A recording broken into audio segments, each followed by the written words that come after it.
Okay, so today we're going to look at another subfield in ethics, value theory. Value theory is the study of the values that ought guide our actions. Values provide us with standards for determining how well our lives are going. In other words, our level of welfare. The better our lives reflect the best values, the better off we are. So what value theory does is it tries to discover the values that we should use to orient ourselves in our lives. We need some way of measuring whether the individual actions that we perform are good or bad, and values provide us with a measure for determining whether those actions are good or bad. If you had no values, then you'd have no way of evaluating the actions that you perform. You'd have no way of knowing whether the action was good or bad, whether it was right or wrong, etc. So, values provide us with a kind of compass for orienting ourselves such that we could achieve the good life. In other words, values provide us with a guide and also a way of evaluating how well our lives are going. Now, philosophers will distinguish between two kinds of value, instrumental value and intrinsic value. Instrumental value is the kind of value something has by virtue of what it's able to produce or provide you with. In other words, it's the kind of value that instruments have. I'll give you an example. What's the value of a hammer? Well, the value of a hammer is that you can use it to build a house. So it's the house that you really value, and the hammer is just a tool or an instrument that you use to achieve that other end. So instrumental value is the value of something, not because of the kind of thing that it is in and of itself, but rather because of what it can produce or bring about. One more example, money has instrumental value, but not intrinsic value. In other words, money is not valuable in and of itself, rather, it's valuable because of what it can get you. Think about a $100 bill in your pocket. The $100 bill itself is made out of paper. It's more or less valueless as an object. But it has great instrumental value insofar as you can use it to procure something you do value, like a nice meal at a restaurant or some object that you crave, that you buy, etc. Okay, what about intrinsic value? Well, we've already used it in defining instrumental value. Intrinsic value is the kind of value that a thing has because of what it is. In other words, something is intrinsically valuable if you value it because of what it is, but not necessarily because of what it can procure for you. So what would be some examples of intrinsic value? Well, think about love, for example. I think we believe that love is intrinsically valuable, even though being in love can be a painful experience or can produce sadness. In other words, we think it's better to have loved and have been sad rather than never to have loved at all. Or another example of intrinsic value would be knowledge. Knowledge can sometimes be painful. You know the old phrase, ignorance is bliss? Well, that can sometimes be true. The more you know, the unhappier you could be, and yet we all crave knowledge, because knowledge is in and of itself valuable.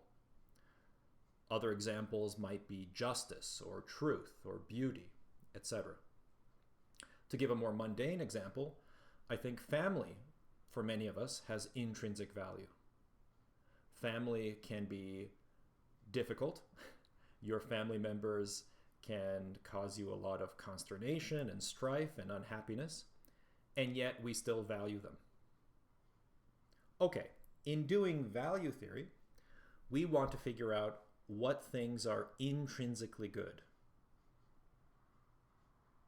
Right? The reason why we want to focus on intrinsic good is because intrinsic good is the end point in our search for value. Remember, things that have instrumental value are only valuable because of something else, namely what they can procure. And so what we have to ultimately figure out is what has intrinsic value in order to figure out whether any particular action that we have is or any particular action that we perform is a good action, right? Let's say money has instrumental value because it can procure you lots of material objects. But what if it turns out the material goods don't have any intrinsic value? Well, then the pursuit of instrumental value, namely the pursuit of money, is not going to guarantee that you are leading a good life. So we need to figure out really what has intrinsic value. The first theory that we're going to look at, which is in some sense the most popular and one of the oldest theories, it dates back all the way to ancient Greece, is hedonism. According to hedonism, a life is good to the extent that it is filled with happiness, and we'll see that the modern hedonist defines happiness as pleasure, and bad to the extent that it is filled with unhappiness, i.e. pain. The word hedonism comes from the Greek hedone, meaning pleasure. Now, before we look at the details of this theory, I think intuitively it makes quite a bit of sense. Think about your own life. Much of what you do in your own life is geared towards happiness, either your own happiness or the happiness of others. Why are you pursuing a college degree? Well, because you want to be able to get a job. And why do you want to be able to get that job? So that you'll be able to support yourself and your family. And why do you want to be able to support yourself and your family? Well, a natural answer is because you want to be happy. So the theory has quite a bit of intuitive appeal. Okay, why does the hedonist define happiness in terms of pleasure? Well, happiness is a pretty vague term. It's not exactly clear how we could measure happiness. And so we need something that's a little more concrete that we could measure and thus use as a guide for determining whether our actions are right or wrong. And the hedonist thinks that a good guide here would be pleasure, right? Because pleasure has some pretty clear physical embodiments, endorphins flooding your brain, etc. So we could, in some sense, measure pleasure. Or at least we could measure it a little more precisely than we could measure happiness. Now, the hedonist distinguishes between two kinds of pleasure. Physical pleasure and attitudinal pleasure, which we could call enjoyment. Now, physical pleasure is something we're all very familiar with. If you eat a slice of pizza, you get some physical pleasure out of eating the pizza. Or imagine you are eating an ice cream cone. The sweetness of the ice cream provides you with some physical pleasure. Other kinds of physical pleasure, say riding a roller coaster, that immediate sensory experience provides you with some pleasure. Or maybe the best example,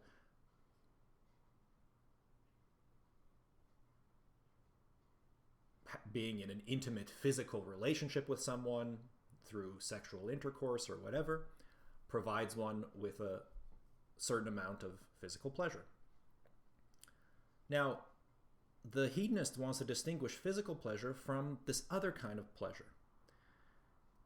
So what is attitudinal pleasure?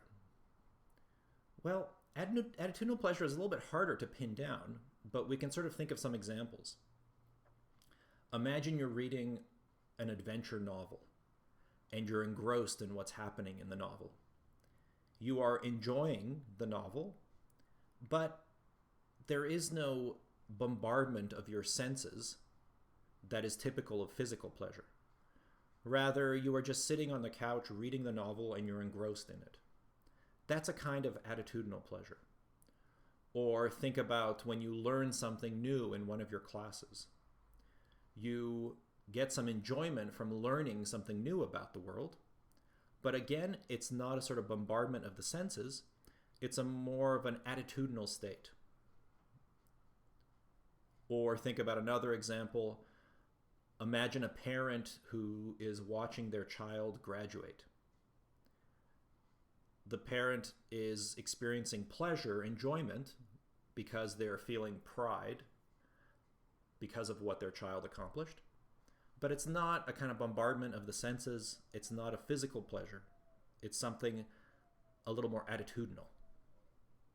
Okay, according to the hedonists, human happiness really consists in attitudinal pleasure. In other words, the modern hedonist is really going to place extra emphasis on attitudinal pleasure. Now, why? Well, here are some reasons.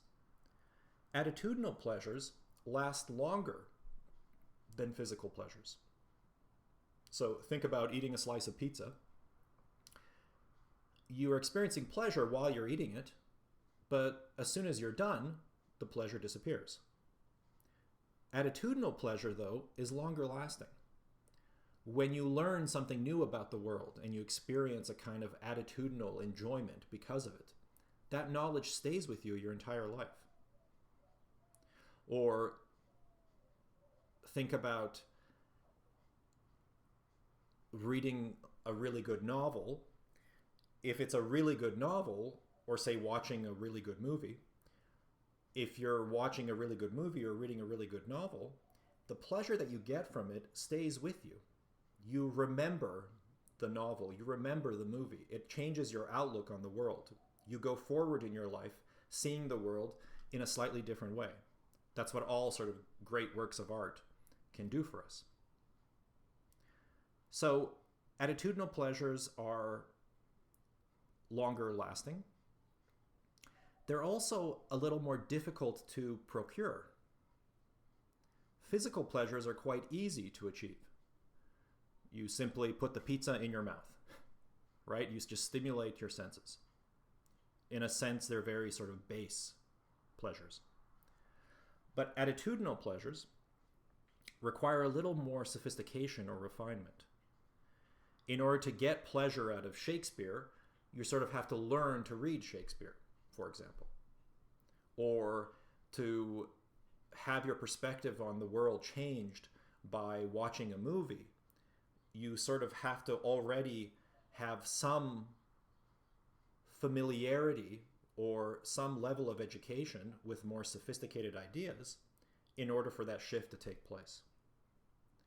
So they're a little sort of longer lasting and a little more noble, the attitudinal pleasures. And we'll say a little bit more about this in a second. Now, according to hedonism, happiness is both necessary and sufficient for having a good life. So this is a key point. According to the hedonist, happiness is both necessary and sufficient for having a good life. In other words, if your life is a good life, then it's necessarily a happy one. And if your life is a happy one, then it is a good life. Now, happiness here is, as we said, a standard of measure for determining your particular level of welfare. So if, say, over the course of 10 years, your average happiness has a downward trajectory, in other words, you're becoming less happy over the course of the 10 years, then your life is less good, according to the hedonist. And if your happiness increases over the course of 10 years, then your life becomes better. So all that matters for determining how well your life is going, your level of welfare, is happiness, according to the hedonist. Now, what does it mean to say that happiness is both necessary and sufficient for having a good life? In philosophy, the words necessary and sufficient designate logical relationships between two things. So we have to do just a little bit of logic to understand what necessary and sufficient mean. So to say that A is necessary for B, simply means if B is true, then A is true. So whenever you see A is necessary for B, and you can fill in A and B with whatever, the way to see whether this sentence is true is to translate it in this way. If B is true, then A is true. So let's use an example. Writing the exams is necessary for passing the class. Is that true? Well, to see, we just have to reformulate it in this way. If B, if you pass the class, then A, you wrote the exams. And of course, yes, that is true. Now, what about sufficient? To say that A is sufficient for B means if A, then B. So for example, registering for Philosophy 2306 is sufficient for being a student at UTEP. So you translate that as, if you are registered for Philosophy 2306, then you are a student at UTEP. And the answer is yes, that's true. Now, in order to see if you've understood this, is registering for Philosophy 2306 necessary for being a student at UTEP? So let's translate it. If you are a student at UTEP, then you are registered for Philosophy 2306. No, that's not true, right? You can be a student at UTEP and sadly never take this class. So registering for Philosophy 2306 is sufficient but not necessary for being a student at UTEP. Now, let's see if we've understood this. Is writing the exam sufficient for passing the class? Well, we have to test it. If you wrote the exams, then you pass the class. That's not always true. Why? Because you could write the exams and fail them. Of course, that's not going to happen to any of you, but you could imagine in principle, someone could write the exams and fail all of them, and therefore not pass the class. Okay, we can then combine necessary and sufficient. So to say A is necessary and sufficient for B means A if and only if B. So here's an example. Scoring more points than the other team, A, is both necessary and sufficient for winning the Super Bowl, B. Okay, it's important that you understand necessity and sufficiency because these are important logical concepts in philosophy that we're going to see throughout this semester in ethics. All right, the modern father of hedonism is the 19th century moral and political English philosopher, John Stuart Mill. Now, Mill states quite explicitly that happiness is the same thing as pleasure.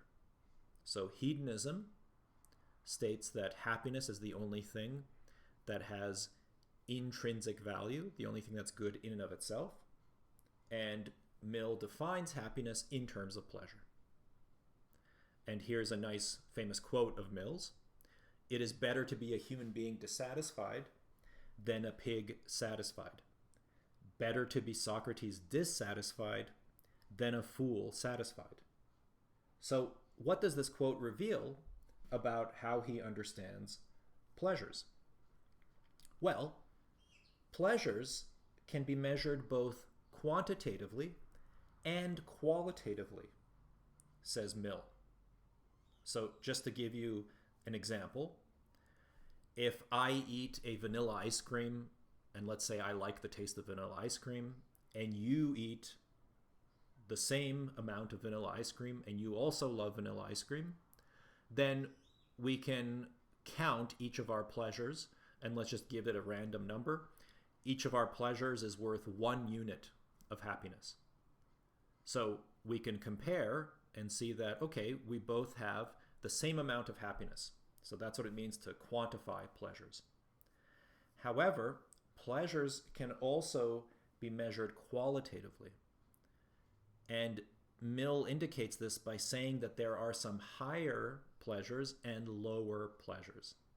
Now, this distinction between higher and lower pleasures is similar to the distinction that we saw earlier between attitudinal and physical pleasures.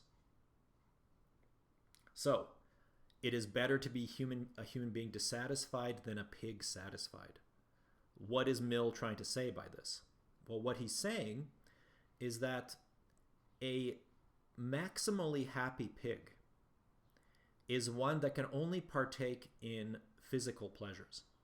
It can roll in the mud to cool off, it can eat its dinner, and so on. It can rest in the sun and feel the heat against its skin, and these are all sensory physical pleasures.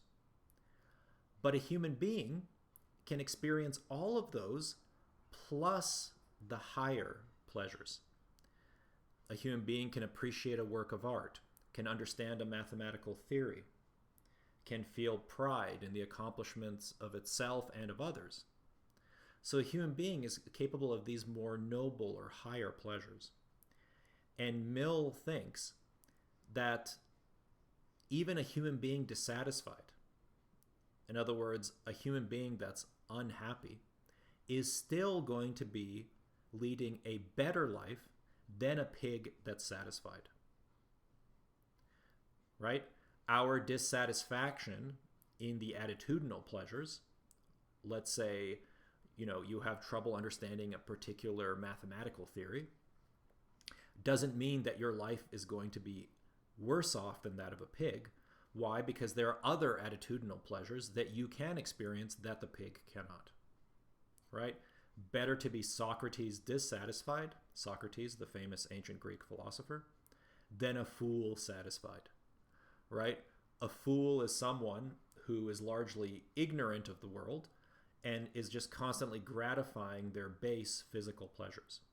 According to Mill, these higher pleasures are going to be worth more. Now, it's one thing to say this. It's another thing to prove it. So what we have to ask is, how does Mill prove, A, that happiness is the only intrinsic good, and B, that the higher pleasures are worth more than the lower pleasures? Well, let's take this question first. How does Mill prove that happiness is the only intrinsic good? He says the only way to prove that something has value is the same way that you prove that something is visible. Well, now that sounds a little bit odd, but it makes sense if you think about it. How can you prove that something is visible, that something can be seen? Well, it seems like the only way to prove it is for someone to see it. And so similarly, the only way to prove that something is valuable is to see if someone values it.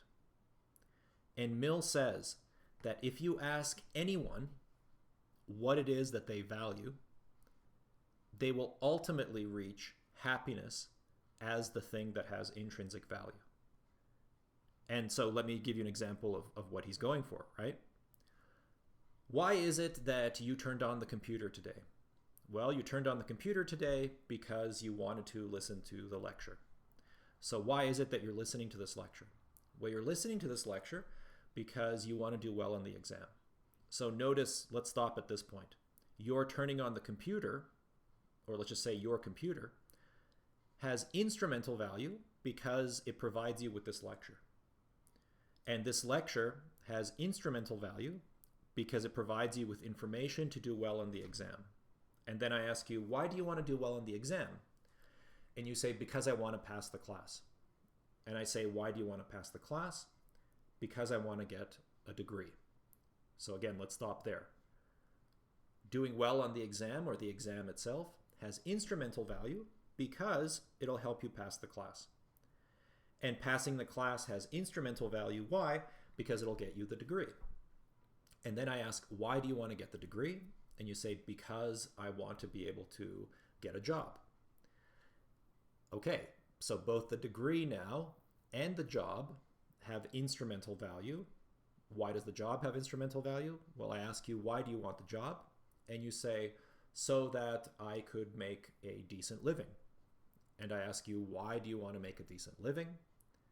And you say, well, because I want to be able to afford things that I want. And I say, why do you want to be able to afford those? And ultimately, your answer is going to be, oh, because I want to be happy. And notice that I can no longer ask you, why do you want to be happy? In other words, the chain of questions stops at happiness. Because if I ask you, why do you want to be happy? Your answer is to be happy. So Mill thinks that if we start with this kind of questioning with any particular person and with any particular action that they perform, the chain of questions will always end up with happiness. And that is his proof that happiness is the only intrinsic good. That everything we do ultimately is connected through a chain of instrumental values to the one intrinsic value, namely happiness. Okay, now the more controversial point that he makes, that it's better to be Socrates dissatisfied than a fool satisfied. If the way we know that happiness has intrinsic good is because we ask people, then shouldn't we also ask people what kinds of pleasures are more valuable? So imagine I went and I asked every citizen of the United States, let's say I ask 300 million people, what is more valuable?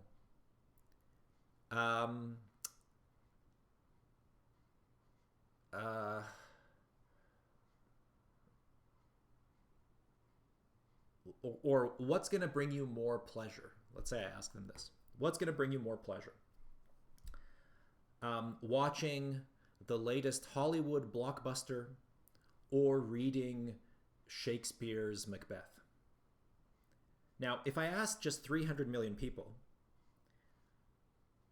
I would bet that the final count would be in favor of the Hollywood blockbuster. Doesn't that show that the Hollywood blockbuster has greater value than Shakespeare's Macbeth? Or I'll give you a different example. What if I asked, what's going to bring you greater pleasure? Learning about mathematics or eating a cheeseburger? I would bet that the numbers would come back in favor of eating the cheeseburger. And yet, according to John Stuart Mill, learning about mathematics and reading Shakespeare are both qualitatively more valuable than eating a cheeseburger and watching a Hollywood blockbuster. So how does he prove it? Didn't we just use his own method to prove the opposite? Well, his answer is, your experiment is flawed. And why is our experiment flawed? Because he says we're asking the wrong people. In order to know what has greater value, the person you're asking has to have experienced already both pleasures. In other words, in order to figure out whether reading Shakespeare's Macbeth is more valuable than the pleasure you get from watching a Hollywood blockbuster, you have to ask a Shakespeare scholar. And if you ask Shakespeare scholars, they will all tell you that the pleasure they get from Shakespeare is greater than the pleasure that they get from watching a Hollywood blockbuster.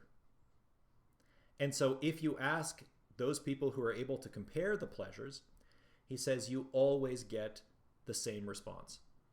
In other words, what he identified as higher pleasures are always considered to be more valuable than the lower pleasures. Ask a math professor, what brings you greater pleasure? Thinking about mathematics or eating a cheeseburger? They're always going to say thinking about mathematics. In fact, you can test this. You can say, okay, here's the deal. You have to stop thinking about mathematics. You have to stop teaching math. You have to stop doing math entirely for the rest of your life. However, I will provide you with everything that you need in order to live a comfortable life. And I will provide you with all the cheeseburgers that you can have. So which one would the math professor take? His prediction is that the math professor would never take that deal. They would always stick with their old life rather than this new life, which requires that they give up thinking about mathematics. So this seems to be quite a compelling proof. In other words, you can only ask those people who have experienced both pleasures. And let me just make an aside here. John Stuart Mill was a liberal political philosopher, and he thought that a state should create the conditions for everyone to be able to experience these higher pleasures. So he would probably be in favor of free tuition to colleges and universities. The problem with our society, if I can just editorialize here, is that we, for all sorts of social and economic reasons, seem to have created a system where people only value or primarily value the lower pleasures, in part because they can't afford to access the higher pleasures. To use another example, right? I think this is even the example from our textbook of someone learning to play the violin. In order to learn to play the violin, it requires quite a lot of resources, financial and temporal. It takes a lot of time to learn to play the violin. And the pleasure that a violin player gets is a higher attitudinal pleasure. And we know this because you ask the violin player, give up playing the violin and instead, watch soap operas and eat fast food, and they would never do that. But not everyone is in an economic or social position to be able to access those higher pleasures. And so part of Mill's political theory is geared towards giving people the resources to access these higher pleasures. Okay. So happiness is what is intrinsically valuable, and happiness is something that's homogeneous, largely homogeneous. In other words, this person, by getting, or I like to imagine that she's giving a present, she has a happy feeling because of doing this. This child, by creating a work of art, so to speak, by drawing, is made happy. And here we have our budding capitalist. This child, by saving money, is made happy. Now, if these things bring them the same amount of happiness, then this happy feeling is identical, more or less, between these three. In other words, happiness is something that we can all share in. My happiness is not in any metaphysical way different from your happiness. Again, it can be different in terms of the quantity. I can have more happiness than you, and it can be different in terms of quality. I could have a higher or lower qualitative happiness than you can. But it's also possible for us to have the exact same happiness. So happiness, you can think of it as something that exists independently of us and that we can access by engaging in certain kinds of activities.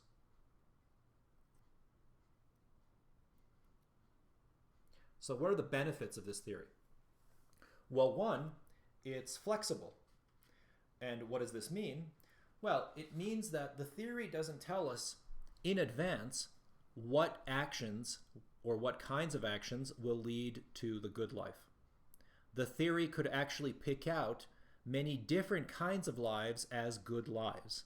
For example, being a firefighter, or being a professor, or being a stay-at-home mom or dad, or being an airline pilot, or working for a charity, or whatever. In other words, the theory is flexible enough to show why different kinds of human lives can all be good lives. 2, personal authority. The theory provides the individual with the authority for determining how well their life is going. Because if welfare is measured by levels of happiness, then the best sort of authority for how happy you are is yourself. In other words, you can, through introspection, come to determine how happy you are, and thus you have the authority for determining whether your life is a good one or not. No one from the outside, so to speak, can tell you whether your life is good or not. To some extent, and we'll talk about problems with this point later on. 3, it gives happiness a central role. And the reason why this is listed as a benefit is because it would be hard to imagine a good human life that didn't have at least some level of happiness. It does seem like happiness is central in some way, or at least necessary, for leading a good life. It would be hard for us to imagine a good human life that is completely devoid of happiness. Or at least that's an intuition that we have, that happiness is key to leading a good human life. 4, it provides us with the limits of explanation in value theory. How do we determine what has value? Well, Mill provides us with the limits for determining this. And the limit is this: we have to basically engage in social science, but no more than that. In other words, physics, chemistry, biology are not on their own going to be able to determine our levels of happiness. Rather, or what we value, excuse me. Rather, we have to ask people. Basically, we have to give out questionnaires. And it's the limitations of that method that we have to abide by in doing value theory. So Mill provides us with a kind of social scientific method for explaining what has value. You have to ask people what in fact they do value. And 5, it explains non-absolute rules. Now, this is an interesting point that we're going to return to when we look at consequentialism in the normative ethics section of the course. But if hedonism is right, then it's highly doubtful that there are absolute rules that we should follow in living our lives. Why? Because what makes us happy in one moment of our life may not make us happy at a later moment.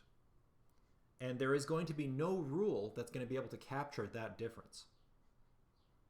And if you reflect upon this for a second, and we're going to say a lot more about this throughout the semester, but if you reflect upon your own life, isn't it true that we don't really follow absolute rules? Let me just give you an example, right? Think about the prohibition on killing. You find this, for example, in the Old Testament, in the 10 Commandments. Thou shalt not kill. That's a rule that really hardly anybody follows, right? If someone were to attack you on the street, and the only way you could save yourself is by killing them, in other words, in self-defense, then you do believe that it's morally permissible for you to do that, right? Think about the prohibition on stealing. Imagine that the only way you could feed your family is by stealing food from the local grocery. And if you don't do that, your child will die. I think all of us believe that it would be morally permissible under those circumstances to steal. And so hedonism can explain why there are non-absolute rules and why most of morality probably consists of non-absolute rules. Okay, we'll say a lot more about this throughout the semester. What are now some problems with hedonism? Now, you probably, as we were explaining the theory, came up with some problems on your own. Well, here's a very important problem. The argument from false happiness. Premise number 1. if hedonism is true, then happiness makes the same contribution to welfare, whether it is based on true or false beliefs. Premise number 2. Happiness based on false beliefs contributes less to welfare than happiness based on true beliefs. Conclusion, therefore, hedonism is false. Now, let's look at an example of what this argument is illustrating, and then we'll look at the argument itself. The example of the unfaithful husband, or the unfaithful partner. Imagine I gave you 2 options. Option A is you have a relationship, you're in a relationship with someone. The person tells you that they love you. They make you special dinners on your birthday. They take you to nice places on your holidays. And you live your entire life with that person. And the person genuinely does love you. That sounds like a nice life. That's option A. Here's option B. Option B is exactly like option A. The only difference being that your partner, throughout the course of your life, is in fact having an affair, is cheating on you. But in option B, you never find out. So from the inside, your life looks the same in option A and option B. In both cases, you're happy. In both cases, you think that your partner loves you. It's just that in the first case, option A, the person does in fact love you. But in the second case, option B, they don't love you. They actually love someone else. Now, if I gave you that option, I think most of you, if not all of you, would have a preference. You would choose option A over option B. Now, if that's true, if you would choose option A over option B, then hedonism must be false. Right? Why? Well, let's look at premise number 1. If hedonism is true, then happiness makes the same contribution to how well your life is going, whether it is based on true or false beliefs. Right? According to hedonism, all that matters is what happens from your skin inward. In other words, how you are feeling. But notice that how you are feeling can be based on a true belief or it can be based on a false belief. So in option A, when you feel loved and you're happy because you're loved, your feeling is based on a true belief. But in option B, you have the exact same feeling, except it's based on a false belief. Since I guessed that most of you would choose option A over option B, you must think that the feeling itself is not all that matters. Rather, how the feeling is produced also matters, even though you don't know which situation you're in, whether you're in A or in B. Okay, let's look at an expansion of this kind of criticism with Robert Nozick's experience machine. Nozick is going to argue for premise number 2. Happiness based on false beliefs contributes less to welfare than happiness based on true beliefs. In other words, all of you believe that if you were in situation A, in which you are living a life with someone who tells you that they love you and in fact does love you, you believe that in that situation, you are better off. Your level of welfare is higher than it would be in situation B, where the person tells you that they love you, but in fact they're cheating on you the whole time. So Nozick is going to argue in favor of premise number 2 with his experience machine. So let's enter the experience machine. The experience machine is an example that the political philosopher Robert Nozick gives in his book Anarchy, State, and Utopia from 1974. And the thought experiment goes like this. And by the way, this in 1974 was science fiction, but I would bet that this will be a real possibility within at least your lifetimes, if not mine. But hopefully I'll live long enough to see it. So here's the thought experiment. Imagine there's a supercomputer and you could connect yourself to the supercomputer. The technicians at the laboratory with the supercomputer will connect electrodes to your brain, and the computer will be able to simulate any experience that you want. And you can, in fact, program the computer before the computer scientists connect you to it. And so you can program it to give you any experience or any life that you want. And once you enter the machine and you start experiencing whatever you programmed, you won't know that you're in the machine. So you won't know that everything you're experiencing is an illusion. And you will have to spend your entire life in the machine. So you will, for all intents and purposes, live out the rest of your life in this machine, but you won't know that you're in this machine. Now, the reason why I gave you this image, of course, this is from the science fiction movie The Matrix. And The Matrix sort of illustrates in cinematic form what an experience machine would look like. Okay, now, we said you can program the machine to give you any experience that you want. So you program it so that you are a struggling novelist and you've written your first novel and you send it out to publishers, and for a couple of years you get rejected, and then finally in the third year someone publishes it and you end up winning the Nobel Prize in Literature. So you can program it to give you any life that you want. Or you wake up in the machine and you are President of the United States. Or you wake up in the machine and you are the top scorer for the Barcelona soccer club. Or whatever. And in fact, you can program it so that it can give you a bunch of different lives. Let's say for the first month that you're in the machine, you are President of the United States. And then the next month that you're in the machine, you are a Nobel laureate. And then the next month that you're in the machine, you end up curing cancer, etc. Okay. The question is this. Would you enter the machine? Remember, you can't leave the machine, so you're going to end up dying in the machine. But your life in the machine is guaranteed to be happier than your life outside of the machine. I'm sure all of you right now are leading pretty good lives, but I think we have to admit that your life in the machine is guaranteed to be happier than it is outside of the machine. Well, if your answer is no, you would not enter the machine, and I suspect that many of you would say no, and in fact, when I ask my students in a classroom whether they would enter the machine, the majority of students say no.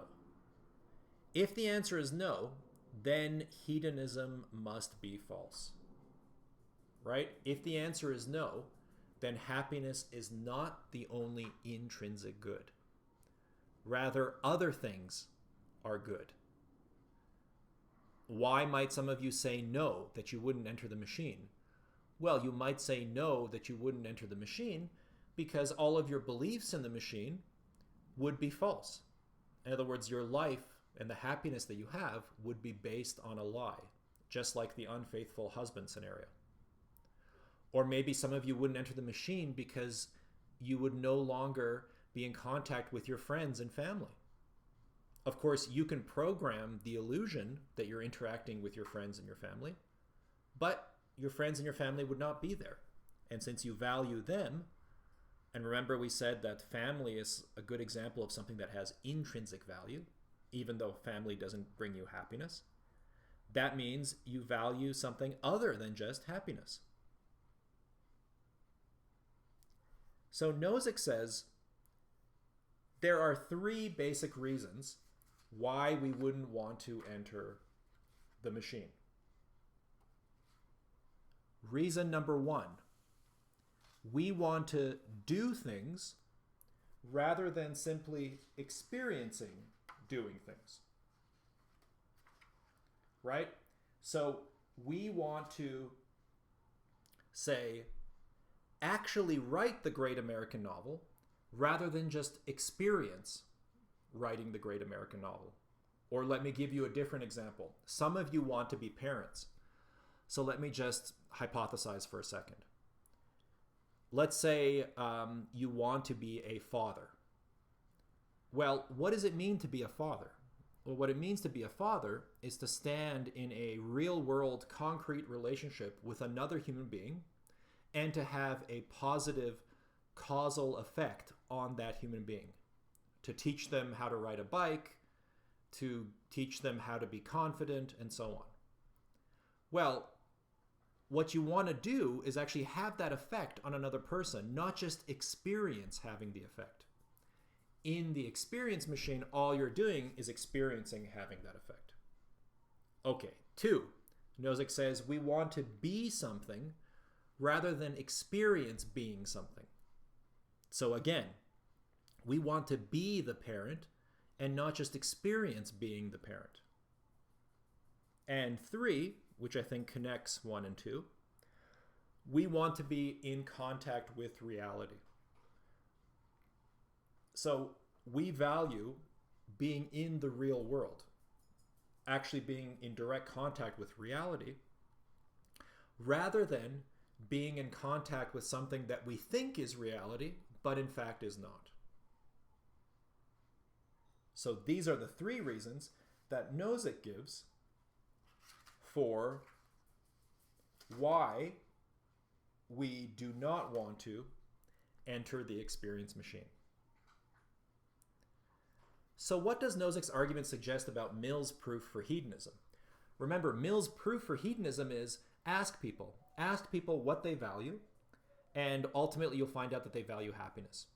Well, here Nozick is using Mill's method against Mill. In other words, here we have a scenario where we ask people, do you want to enter the experience machine? And many, if not most people who are asked this question, say no. Well, that suggests that happiness is not the only intrinsic good. So, what does Nozick's thought experiment suggest about the hedonist's claim that being happy is both necessary and sufficient for having a good life? Well, the answer is, it shows that no, happiness is not both necessary and sufficient. Now, this is a subtle point, but it's one that you have to keep in mind. Nozick is not saying that happiness is not an intrinsic good. Rather, he's denying that it's the only intrinsic good. So maybe happiness is necessary for leading a good life, but it's not sufficient for leading a good life. In other words, we want more than just to be happy. We want our happiness to be connected to reality, to be connected to true beliefs, etc., etc. Now, let me just make another point here, and in support of what I just said. Most of you may not want to enter the experience machine. And the reason why most of you may not want to enter the experience machine is because you're already leading pretty good lives. But now I imagine I asked someone who had no family, who had no job prospects, who was dying of disease or starvation. Would you want to enter the experience machine? Well, that person might very well say yes. And the reason why they might say yes is because happiness is an intrinsic good. Happiness is something that's valuable, and the experience machine will give them at least that. Right? So his experiment doesn't show that happiness is not an intrinsic good. It just shows that it's not the only intrinsic good.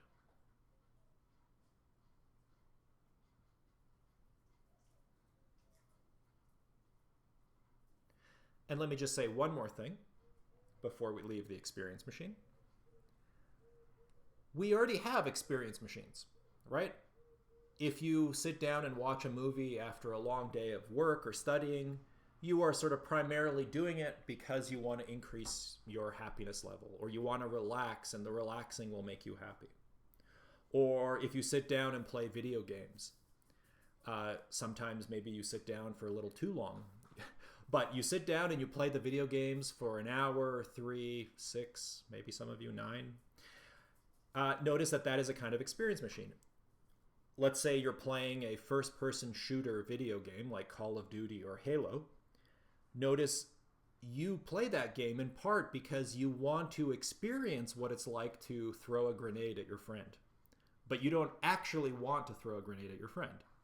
So it functions as a kind of machine that generates an experience that you can't have in your everyday life, or that you don't want to have in your everyday life. But in support of Nozick's main point here, we always end up turning off the TV. In other words, we always end up stop watching the movie after it's done, right? We always put down the video game controller and go back to our real lives. So the experience machine shows us that, yes, happiness may be an intrinsic good, but it's not the only intrinsic good. Okay, the argument from autonomy. If hedonism is true, then autonomy contributes to the good life only insofar as it makes us happy. 2, autonomy sometimes directly contributes to the good life, even when it fails to make us happy. 3, therefore hedonism is false. So this is another argument against hedonism. The argument is valid, so the logic of the argument is fine. The question is, are the premises true? Well, let's look at premise number 2. Autonomy sometimes directly contributes to the good life, even when it fails to make us happy. So I'll give you 2 examples to illustrate why 2 is plausibly true. Imagine I was to give you a lobotomy. So I was to cut your frontal lobe, and you would lose all control of your, or most control of your most of your motor functions. And I was to pump you full of drugs at the same time that would make you happy. So you would lose your autonomy because you wouldn't be able to control your bodily movements, but you would be in a constant state of happiness. I don't think any of us would choose that life over the life that we have now, even though the life that we have now is less happy than that life. Right? The life that you're leading now is an autonomous one, largely. You decide what happens to your life. And it's going to be less happy than the life of the person who has been lobotomized, but is constantly being pumped full of drugs. Yet you would rather have your life than that life. Or let me give you a different example. Imagine I were to give you an option. You can live your life as it is now, or you become my slave in the sense that you do whatever I direct you to do, but I tell you that, and we can sign a contract, that guarantees that whatever I tell you to do will in fact make you happy. So I tell you, today you're going to sit by the pool and enjoy the pool. And then I say, tomorrow you're going to go hiking, let's say if you like hiking.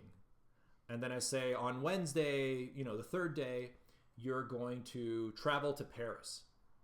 And then on the 4th day, you're going to play video games, etc.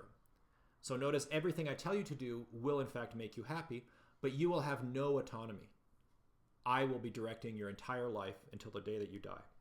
Okay, I don't think any of you would choose that life over the life that you're leading now. And that seems to suggest that premise number 2 is true. The trajectory argument. If hedonism is true, then the overall quality of a life depends entirely on the amount of happiness and unhappiness it contains. 2, the overall quality of life depends on at least one other factor, whether one's life reflects an upward or downward trajectory. Conclusion. Therefore, hedonism is false. So this argument is valid, and the key premise here is premise number 2.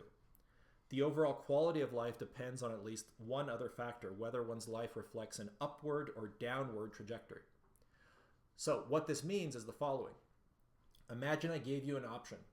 Option A is to lead a life where the first half of your life is very happy, but the second half of your life is miserable.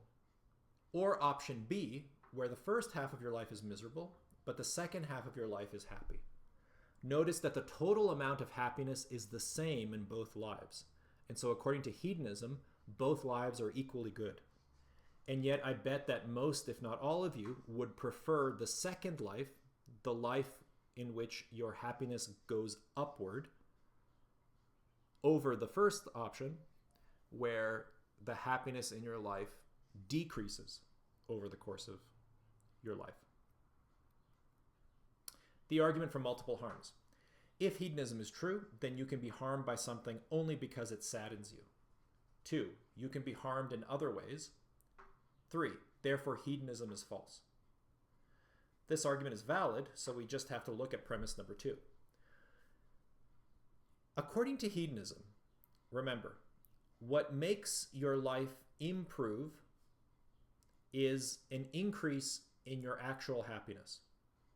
And what makes your life go worse is a decrease in your level of happiness. But that is very strange, and I'll give you a couple of examples to illustrate why. Imagine you are sitting and watching a movie at home. And imagine, God forbid, that while you're doing that, someone you love is killed in a car crash. According to hedonism, while you're watching that movie and the person you love is dead, your life has not gotten worse. Why? Because your happiness level has stayed the same because you don't know that the person is dead. Only once you discover that the person is dead does your happiness decrease and your life get worse. But isn't that getting it backwards?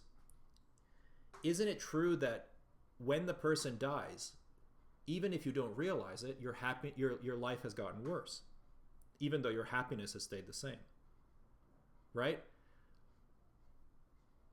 The only reason you become sad when the person has died is because your life, in fact, has gotten worse. The death of that person has actually made your life worse, and that is why you become sad later. So the sadness is a symptom of your life getting worse. It's not the cause of your life getting worse. The cause of your life getting worse was the car accident that killed the person that you loved. To use another example, imagine you're training for the Olympics and you're going to run the 100-meter dash. And you train for 4 years to become an Olympian. You go to the Olympics, and an hour before the race, you pull your hamstring. According to the hedonist,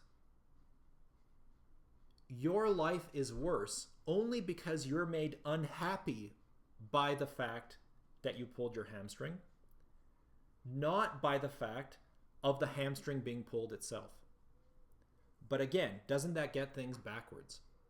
The reason why you're unhappy is because you recognize that your life has gotten worse already. Namely, the fact that you pulled your hamstring means that you cannot race in the 100-meter dash. So the happiness or the unhappiness that we experience might better be thought of, in some instances, as the symptom of the recognition of our lives being better or worse, and not the causes of our lives being better or worse.